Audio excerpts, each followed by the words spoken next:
Hii ni FYP marketing, na kwenye video leo tunazungumzia masuala mazima kuhusu Facebook na YouTube. Ipi ambayo inatengeneza pesa zaidi, wapi ambapo unaweza kutengeneza na unaweza kupata kiasi kizuri cha pesa ambacho kinaweza kukusaidia wewe katika mambo yako mbalimbali. Cha kwanza hakikisha umesubscribe kwenye YouTube channel yetu kwa sababu kujifunza zaidi masuala ya tech, social media mbalimbali, mambo ya kodi na mambo mengi.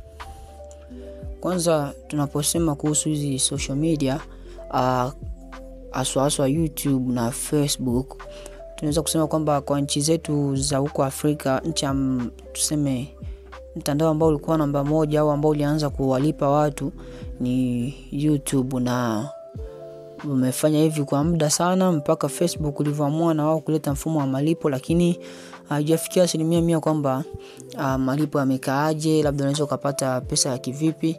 Mimi moja hapo nilikuwa na channel, nilikuwa na page ya Facebook ambayo ilikuwa na followers 6,000 na nilikuwa na gain views nyingi kila mwezi, nilikuwa napata views. And then pale kwenye vigezo vyao pale kuna vigezo vinatofautiana kutokana na jinsi au aina mbalimbali ya kupata pesa au jinsi ya kujiingizia kipato. Ila kuna ambao mimi nilitimiza, ambao ilitakiwa uposti video 3 ndani ya wiki kama sijakosea, ni kama sio 3 ni 5, alafu pia umefikisha watch time ya masaa 60,000, nakumbuka kama ni hivyo. So masaa ni dakika, so masaa ni dakika. Kwa hivyo unapokuwa umetimiza hivyo vigezo au unakuwa umeingia kwenye monetization, so inakuwa ni rahisi wewe kupata malipo. Lakini nilifanikiwa kweli kufikisha hivyo vigezo, na kuna video zangu ambazo zilikwenda viral zikapata views 60,000. So ilichukua kama wiki, yani nusu wiki tayari nilikuwa nimeshaeneza vigezo. Lakini kuna baadhi ya vitu ambavyo viliniwekea vikwazo mpaka sikuweza hata kuingiza kipato kupitia content yangu, japokuwa nilikuwa tayari nipo monetized. So unaweza kukuta kwamba Facebook ina mchakato mrefu na mambo mengi, na haijakaa 100% kwamba jinsi gani ambavyo unaweza kupata hela, jinsi gani ambavyo unaweza kujiingizia kipato. Kwa Facebook kweli inaweza kawa inalipa, lakini sina hakika 100% na kulipa kwake ni kwa kusuasua, sio kwamba imekaa straight na nini, no. Kwa ndio ujue cha kwanza hicho, Facebook kweli inawezekana inalipa, sikatai, lakini inakuwa kona nyingi sana mpaka hawezi kulipa. Nakumbuka siku za nyuma aliondoa mfumo wa malipo, na nimesikia hivi karibuni kwamba umerudishwa, na tunaangalia kama wamefanya maboresho au bado ambao hawajafanya. So ndio hivyo. Na pia kuhusu YouTube pia, YouTube ina njia mbili nazo pia za kujiingizia kipato.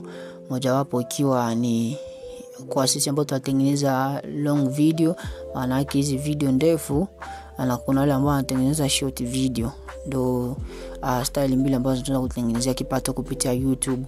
Na kigezo cha wale watu ambao tunatengeneza hizi content ndefu ni ufikishe subscribers 1,000 pamoja na masaa au watch time ya masaa 4,000.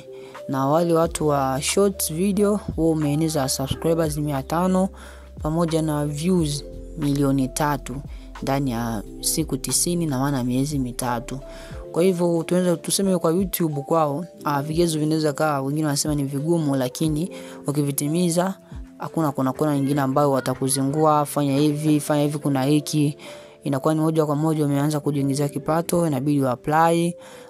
Kama video zako ni nzuri, kama una masuala ya copyright na au reused content, unakuwa umeingia kwenye program ya kulipwa, unaanza kujiingizia kipato. So tunaweza kusema kwamba kati ya YouTube na Facebook, bora kutumia au nzuri ni YouTube, kwa sababu kwa sasa hivi YouTube ndio ipo clear na unaweza kujitengenezea kipato kwa njia ambayo ni rahisi na ambayo haina kona, na wengi wanajitengenezea kipato kupitia YouTube. Nisema